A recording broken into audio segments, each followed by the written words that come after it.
All right, so yeah, okay, so we're recording, and last night we were speaking to a man, and you were instrumental in helping the man to make the decision to not take his own life, based on the gang stalking that he had been going through. Well, I just, this whole gang stalking experience is it's such a mind-bending kind of, it breaks your sense of reality in a way. It's so disorienting, and that's the whole point of it, is to get you to a point where you're questioning your own sanity, you're questioning your own worth as a human being. That's what they want. And the, it's just, it makes me angry, and it makes me, and I've been through this exact same experience of feeling that way myself. I know exactly what it's like to just want to hide under the covers, and I just finally got to a point where I was like, I'm so happy that you contacted me, and we were both able to speak to him and talk to him, just for the pure sake of letting him know he's not alone. That's the strength. That's the only recourse I feel like we have at this point. Is talking to each other about it. That's how we stay alive in a way. Is supporting each other through this. Yeah, yeah, definitely. That was basically crisis counseling. A lot of these people are calling the United Nations. They're dependent on family members. They're calling a lot of different sources trying to get help. And the failure that they're having to get the help is resulting in suicide. It's resulting in a lot of destruction to their life. There's been people that went and got a gun and went out shooting people and killing people, or trying to kill people because of their inability to get the coaching and the counseling and the educational help to get them to realize what was happening to them. And Exactly. You feel like you've got nowhere to turn. nowhere to turn. I mean, have you felt like that yourself at some point? Absolutely. I mean, for months, I felt that way. I felt like I certainly couldn't talk to my family about this. I, honestly, like, I think YouTube saved me a lot, because that was the only place that I found out that I wasn't alone. That this is real. It's not crazy what's going on. It's real. Yeah, yeah. I mean, the fact that there's so many thousands of people coming online, trying to discover what it is they're going through, and they're realizing that there's all these other thousands of people that are going through it simultaneously. And Right. we had the ability. We would try to be able to speak to all of them and give all of them some Right. sort of insight, and then learn something from all of them. And I've been putting together courses myself and educational material, and like every single night just talking to whoever I can. I've spoken to close to 80 different people. I got, like, at this point, hundreds of hours, maybe thousands of hours in long conversations, hours and hours and hours. And so I think it's important that people give to this cause to help people. Wouldn't you say, like, anything that can go to helping somebody to receive the counseling they need, or the educational um, uh, uh, teaching that they need? Would you say that's pivotal to their survival? It's completely pivotal to your. That's exactly how I would say it's pivotal to your survival. Just to be able to talk to other people who are going through it. I don't know what else there is. It's crucial. It's absolutely crucial. It changes your whole perspective. And like I was saying yesterday, I think that the definition of a miracle is a change in perspective. If you were able to turn the fear factor around, the victim mentality around, and by sharing with other people, and by talking to other people, by hearing you're not alone, by hearing this is what happened to me too. This is what's really going on out there. This is insanity. This is like, whoever would thought we live in a world where this would be going on. And it's not you. You didn't do anything wrong. You didn't do something to deserve it. I think that's a lot of what people tend to start thinking. That's what the whole gang stalking, the whole electronic harassment. People get different harassed in different ways, in different combinations of ways. And to hear that, oh, this happened to me, that didn't happen to me, wow, that's happening to you, this is real. It's what we're all dealing with makes you understand that that is the system. That's the way that they're setting it up, is to make you feel isolated, to make you not want to go and talk to anybody, to drive you to the point where you're either in jail, you're homeless, or you're institutionalized. That is, and suicided. Suicide is, I believe, the ultimate goal, which is crazy to think that this is going on. It is. It really is. And then there's professionals in the professional world who have college degrees, and they're telling people, when people are coming to them for help, they're telling people that they're delusional and paranoid, and adding to the further destruction of the individual. Exactly, because that's how it sounds to people who don't know that this is going on. It sounds just like delusion. It's set up to look like delusion. It's set up to isolate people, to make them feel like they are the ones who are going crazy. Because if you try to talk to it about the things that are going on, it sounds like paranoid schizophrenia. Because that's what you would be diagnosed with. Because they have no education on the subject. They're ignorant. Right. They're completely, even though they have a college degree or they're in some sort of professional field, their ignorance level is astoundingly high, and they have absolutely zero education about anything they're discussing, and so they're further victimizing the individual who's looking for help because of their ignorance and their lack of education. It's horrifying. It is. It's really scary to go to a doctor and then to find out some of them seem to be even reinforcing the gang stalking, that they are doing it themselves. Absolutely. You can run into these pockets of gang stalkers in all areas of life, and what's especially terrifying is when you go to a doctor or a psychiatrist or something, and those are the people who are supposed to be helping you, and you find out they're saying things that don't make sense. How did this person know this? Or why would they say that when I didn't tell them? Or, all those obvious little signs of gang stalking that start happening, and you realize it's coming from the medical profession, the people who are supposed to be helping you. Absolutely. And what I was going to say was I broke it down into 3 stages: the confusion stage, the distraction stage, and the sensitization stage. Now, that's very generalized, but most individuals who begin getting gang stalked, a lot of times, all of the time, they're very confused about what's happening because no one's explained to them how this stuff works or what it is.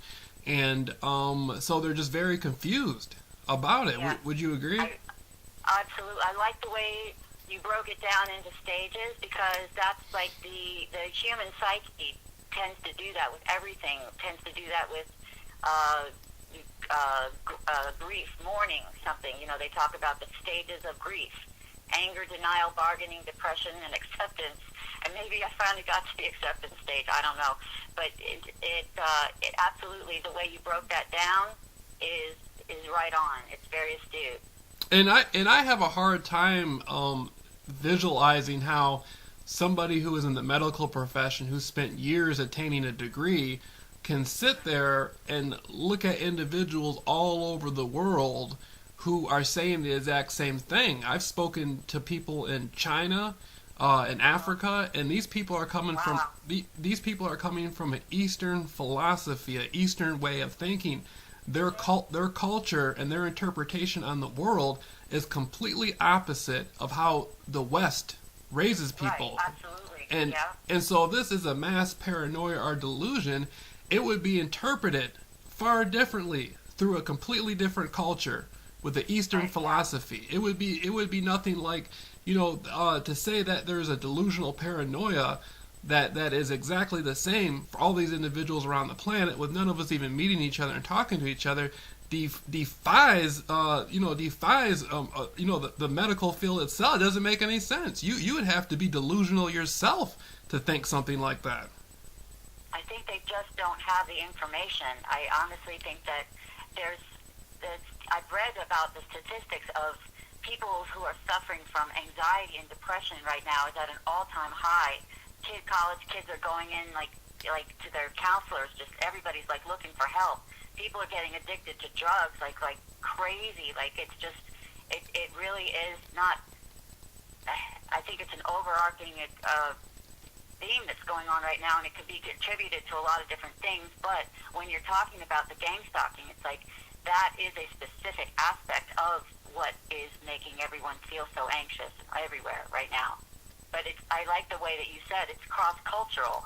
It's just not just something that's going on here. It's going on all over the world. And if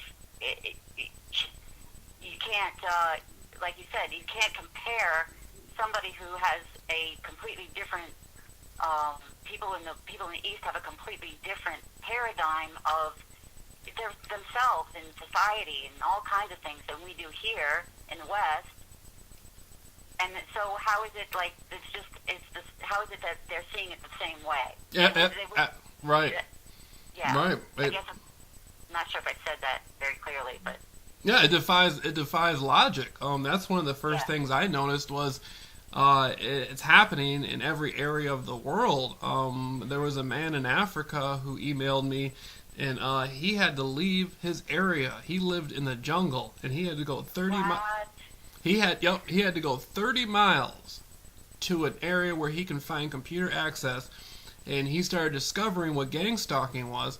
Then he saw one of my videos. This is back in June of 2016 when I first started my Beat Gang Stalking courses, and he emailed me wanting help, and he specifically explained everything that was happening to him, identical that was happening to me and happening to multiple other people around the United States that at the time I was currently doing interviews with and breaking my courses down to, and it shocked me that a man... That's shocking to me too, that it would be going on in the jungle in Africa. A man in the jungle, and I said, I made a joke, I said, you don't get street theater, you get swamp theater, and... But I assume that maybe the missionary... I'm assuming that, the missionaries, the Christian missionary groups, might have been instrumental in bringing the gang stalking in. Oftentimes you hear of church... Wow, that's such a... Yeah, that very well could be. Oftentimes you hear of churches... Yeah, churches are involved in these stalking groups a lot. So it doesn't surprise me. Maybe the missionaries brought it in somehow. But I was just shocked that in that area of the world, there would be an individual needing help. Then we cannot forget that there's people who are involved with the gang stalking, who openly come out and talk about their participation within it. So what do we do about all the testimony of the people who have participated in it, admitting to their participation from time to time, and then there's people who have speculated from their research that it's real and they have not been gang stalked themselves and they have not participated in gang stalking, but there are several individuals on YouTube now coming out publicly and saying from what they have seen, this is 100% accurate and happening to individuals. And they're not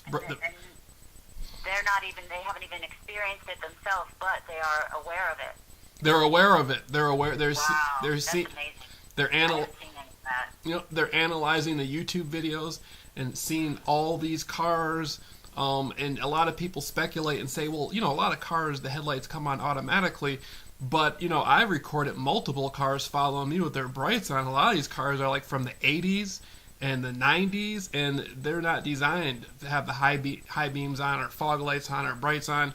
And so a lot of people are seeing this. They're saying, what are the odds of 10, 15 cars following you with their brights on, and they have to manually be turned on? That does not make any sense. And this is repeatedly occurring to multiple individuals, thousands of people, who are coming on YouTube showing this. And with the color code, what's the odds of 15 people following you with red shirts within an hour everywhere you go? It doesn't make sense. You would have to be delusional yourself to think that's something like that's a coincidence. So I think the general educational field is having a really, they're completely bewildered by it. They're bewildered. They're deeply confused, and they at this time don't have the courage to take this subject on and prepare people who may have to face this. They're not preparing people to deal with it. You prepare people to deal with drug issues. There's DARE programs. Right. You prepare people to deal with sexually transmitted diseases, STDs. You prepare people to deal with things, but they're not. The educational field does not have the courage yet to prepare people to face something like this. And I think that's sad. And I think there's been too many heroes coming out of this country alone that have gone, have defied the odds at preparation and facing things for people to buckle and fold over some silly Walmart cards, paying people to follow people with their bright.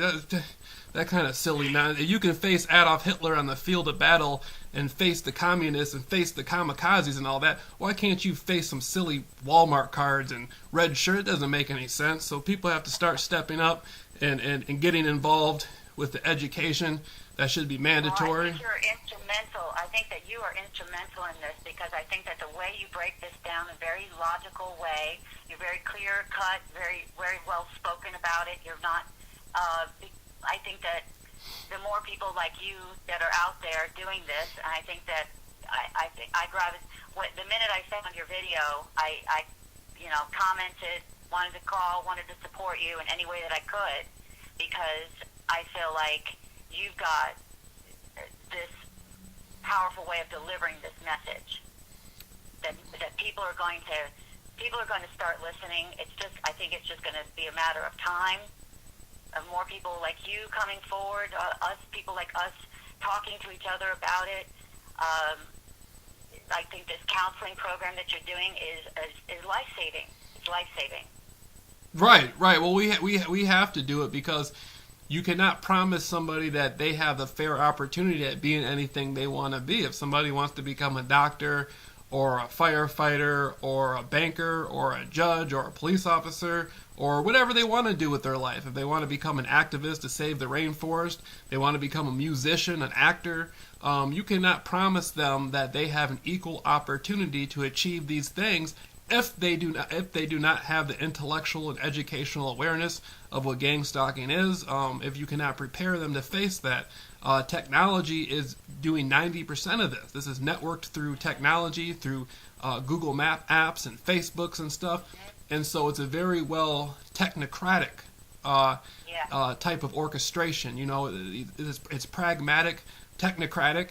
And people have to really get involved with this and realize the threat and the danger of miseducation and ignorance and producing no education on the subject. And we're leaving people for dead if we do not do that. We are leaving people for dead if we do not do that. And I don't have a high school diploma. I'm going off of thanks to people like you. There has been some donational progress. But if we can really get our act together and keep these conferences going and keep the articles going and get our act together real good, we may continue to be able to save lives and give people the same opportunity that they would like. Become educated and get the jobs they want. And at least, we can reduce the effects by about 50%. Even if it's still going on, we can reduce the effects. The first guy who contacted me for help, I drilled him on courses for 3 weeks. He went out, started confronting the people who were gang stalking him, talking to them about it. Last time I talked to him, he doesn't even get gang stalked anymore. And yeah, it's amazing. That's amazing. That's the only story like that I have. But he literally, by definition, beat gang stalking. And I'd like to see more of those cases. He was a suicide case I was working. He was near committing suicide. He wouldn't leave his house, wouldn't leave his room. They nicknamed him the Unabomber because he went everywhere with a black hood and sunglasses on, holding his head down. He was terrified of the world, and we'd like to see some more cases like that of people getting. He works a full-time job now with his father, and he's not going to counselors anymore. He's not taking prescription drugs anymore. He's found a new edge. Yeah, he's found a new edge on life. And if we can get some more results like that in, it'd look very promising for the future. It'll be lives saved. It'll be more, it'll be an inspiration to freedom and prosperity everywhere. I absolutely commend you in the way that you've taken the bull by the horns. You you skipped right over the confusion part and went straight into what are we going to do about this, and are empowering people through the way that you are educating them. And I would really encourage people to support you in this because, I haven't started. I don't know if I will. I don't know if I'll do videos on my own or anything like that. But I absolutely support you 100%, and I think that other people should too, because the way that you were able to, just by the way that you explain things and the way you counsel them, the way you empower them, it literally, I personally felt the effect of that, of how you just this causal factor in reversing that victim mentality of explaining what it is. This is what's going on. This is their goal, and you don't have to be a victim to it. You can approach it in a different way. This is what I did. This is what I do. And you sit there and you go, wow, you did? Seriously? Well, shit, maybe I could do that too. And I think that's absolutely what happened with that guy. It's just a mind-boggling success story that he was able to turn his life around after talking to you, just from talking to you about this. Yeah, it was a wonderful story. And hopefully, Lisa, with the motivation that you have, after last night that we kept that man from taking his own life, I see that you're gonna have some more stories like what happened last night. You did most of the, I listened to you on the phone. You did most of the talking, and you did a really good job. And I think that you're on your way to helping more people as well. And well, I really hope so, because I've had it with like you said, being in that mode of being a victim and feeling like my life is over. How am I going to make it in this world now with all of this going on? How am I going to make it? I don't know what I'm going to do. I don't know how I'm going to do this. Well, you know what? Maybe I don't, but I'm going to figure something out. I'm going to get together with you. I'm going to get together. That's why I was so thankful that I found you. It's kind of like, wow, there is a way that I could make a difference. I contacted you. I was able to, talk to you and get in touch with him and talk to him, and it made a difference in my life to be able to talk to him. Yeah, it really did. I actually do. That's the job that I was actually doing. I just went back to school because I'm a single 50-year-old woman. Went back to school 4 years ago and got a degree in psychology so that I could become an addictions counselor. So I was working, at my last job, I was working with people who were suffering from what they call it's called a co-occurring disorder of addiction and post-traumatic stress disorder.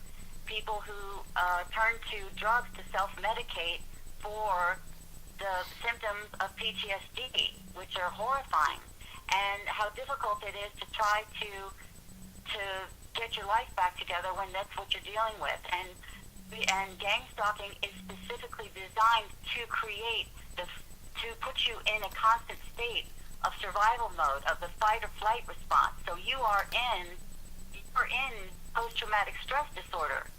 So I would really like to be able to hopefully use what I've learned and turn that around to help other people, because I went into PTSD mode myself from all of this that happened to me and what's going on with other people. Yeah. And it's kind of like I turned around and I said, geez, I'm actually suffering from what I've been trying to help other people with right now. What do I do about this?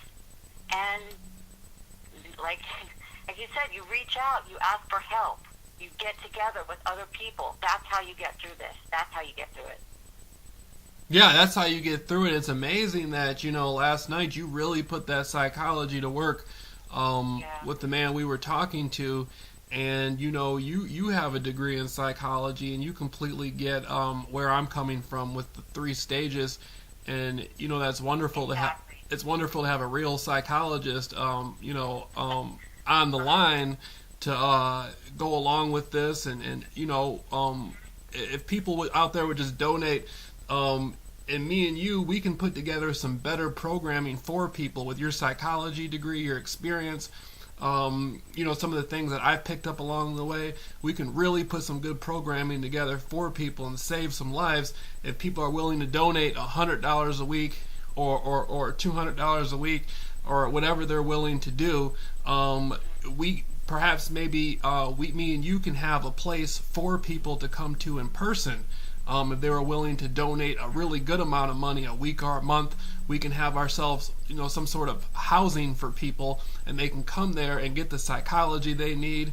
I can't believe you just said that. That's been an absolute dream of mine, to have an actual place where people could go and sit together in a room, because that's what you do in a therapeutic environment. You sit in a group with other people, and sharing that energy and sharing your stories in a physical, actual environment that's I think the most healing thing that we can possibly do.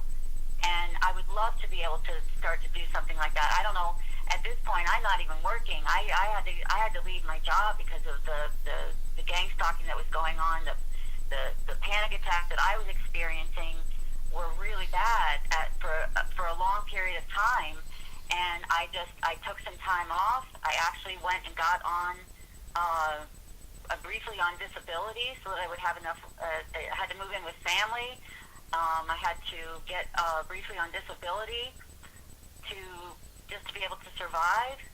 And so that, at least I would suggest that to a lot of people, is like, if you can do that, give yourself some time to take a step back and evaluate what's going on. If you can get yourself in that kind of a safe space, and I know that a lot of people don't even have a safe space to live. They have family that's doing this to them. It's really a nightmare. And I count myself as blessed, lucky that my life kind of, the way it was going, completely fell apart, but I had just enough of a ground to fall down onto where I'm now saying, okay, I got to turn this around somehow. How can I use what's happened to me and take what little I got right now and make it into something else that I never thought my life would be? I never thought I'd be doing this. I never thought that this would be a direction. Who could imagine that they would be going through something like this? I think that's that shock state that you talk about. I can't believe that this is real. But getting past that, to say, okay, I never thought that my reality would be this. What am I going to do about it now? Because this is what it is. You have to accept it. You have to come to a point of acceptance and say, okay, what are we going to do from here? Let's open up a place where people can come and get the counseling that they need. You are such a great motivational speaker. The way that you have turned around, taken 3 years of going through this. I've been going through this for less than a year, and I just now coming to a stage where I feel like I can talk about it, and I feel like that's been like a lot because of you. And I feel like that that two people talking to each other can start basically a revolution, and at least a place where, if not a revolution, at least a place where people can go and get help. That starts with two people talking. And we're saving human lives. And if we could get a place going, if we had income where we had the right people donating weekly, and we could come up with a range around $1,000 a week, or even close to that, we could open up a place immediately and come together. This is in person. I could come to you, or you could come to me, or we could meet up, and we can find people, because there's people who are emailing us suicidal. They're going to take their life. Some of these people are going to speak their last breath tonight, and they just want a place they can come to. They're devastated, they're depressed, they're angry, and you cannot minimize these people's problems. You cannot justify their problems. You cannot rationalize their problems as being delusional. Human life is too precious to watch it go to waste over something like that. We have to maximize the potential of the help that we can give these people, and reflect upon that, and be positive leaders, and resourceful and inspirational. And if they can just donate that money weekly, everything will be everything, and they don't got to. Absolutely, I I just think that your passion is so inspiring, and it doesn't even have. It wouldn't. I don't even think it would take that. It wouldn't even take $1,000 a week. It wouldn't. But it would take. Some, I don't know exactly how much it would take, but at this point, I think that we're onto something that is going to be beneficial for people in a way that, like you said, will literally save lives. Save lives, and they don't have to worry about, they don't have to worry about, walking the streets, because people are becoming homeless because of this. Absolutely. People are losing their jobs, their houses, their families. They are lost beyond lost, and like you said, they are suicidal. People are suicidal because of it. And what you and how you treat how you treat the less fortunate in your society says a lot about the society overall. I don't look at a truly intelligent society would not allow something like that to take place in the first place. Allow people to be walking around confused, getting drugged with electronic weapons on them, terrified out of their mind. A truly intelligent society would not go along with something like that. It just doesn't add up, I don't think enough people know about it yet, and I think that it is becoming more known, like you said, because you go on YouTube since just this year, and I've noticed so many more channels, people talking about their experiences, and I just think that this is going to become a problem for everybody. It's not just certain people anymore. Right. Yeah, it's not just certain people anymore, and the amount of pain is too high for us not to do anything about it.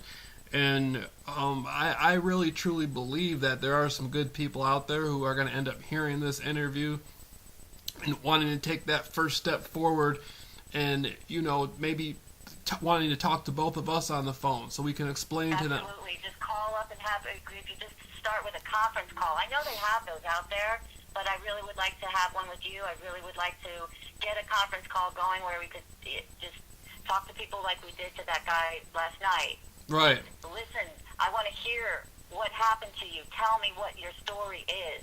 Tell me what happened.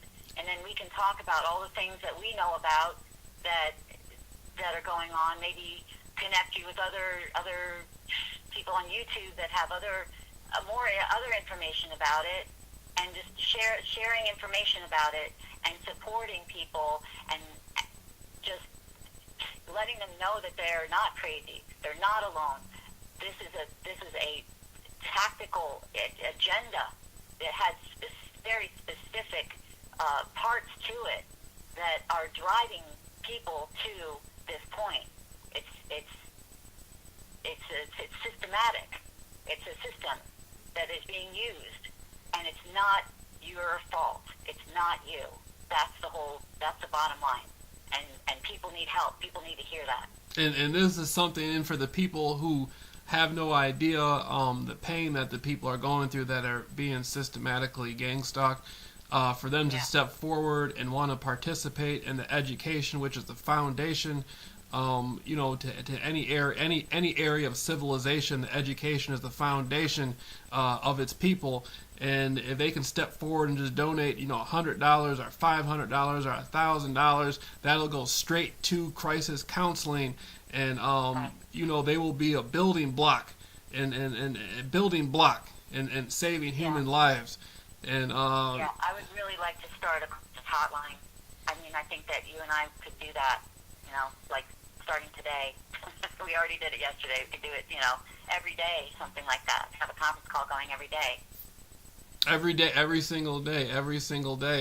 And and every single day it's getting better. We're getting our act together more and more. We're not working with the ABCs anymore. Now we're working with the XYZs. We're talking about psychology and really practical. We're putting this into practical programming and counseling for people. This isn't just a thing to where people can come along and complain, but now people are getting answers. They're starting to learn more about what's been happening to them and getting steps and tools, and they can vent. And so, what would you say what would you say it would take to get, a place, to get people together?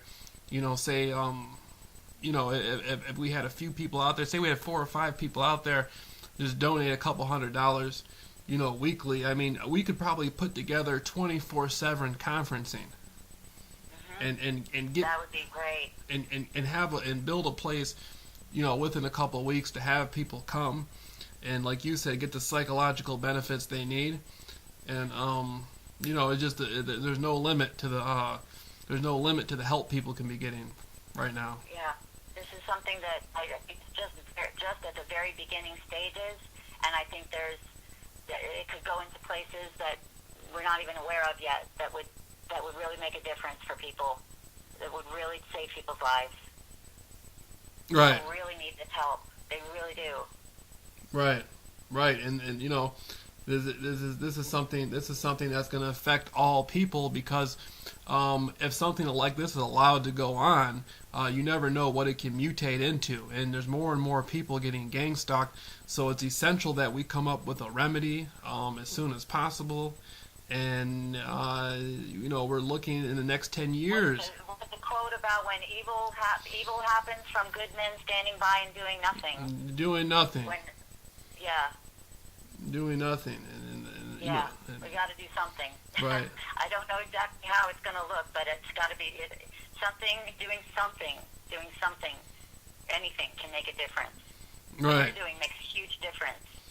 You Right. didn't know where this was going to start. This was going to end up when you first started doing this, but you just have passion to help people because you understand how painful it is, how isolating it is, how these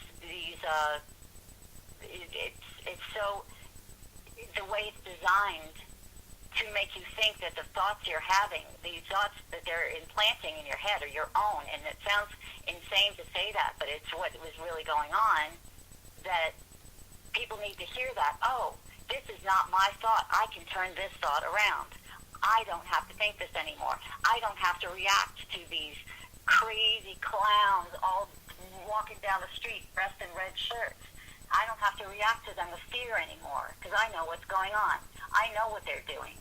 I know what low lives they really are. I don't know. I can hear, I have a group of people that I can go to and talk to about this. Absolutely. A group of people that they can come and talk to and get the relief they need from the counseling, get some advice they need to help them break that fear and isolation. Some strategies I've been working on since June of 2016 that I continue using that have worked for numerous people. Experience is everything. This isn't just a theoretical discussion. These are things that have been put into practical application and have saved lives already. And Lisa, so I'm going to go ahead. We pretty much covered our bases here. Basically, I think the last thing I'd want to say is taking that best step, which is the first step. And, if you are being gang stalked, contacting, taking that step out. And if you're not being gang stalked or you are being gang stalked and you want to contribute, there's links up. You can contribute, PayPal, GoFundMe, and anything from $1, anything is helpful, even if it's $1. I'll take it, whether a crying nickel, a screaming dime, a sobbing penny. Just come on in with it. It'd be nice though to get some really good, strong contributional donations on their way.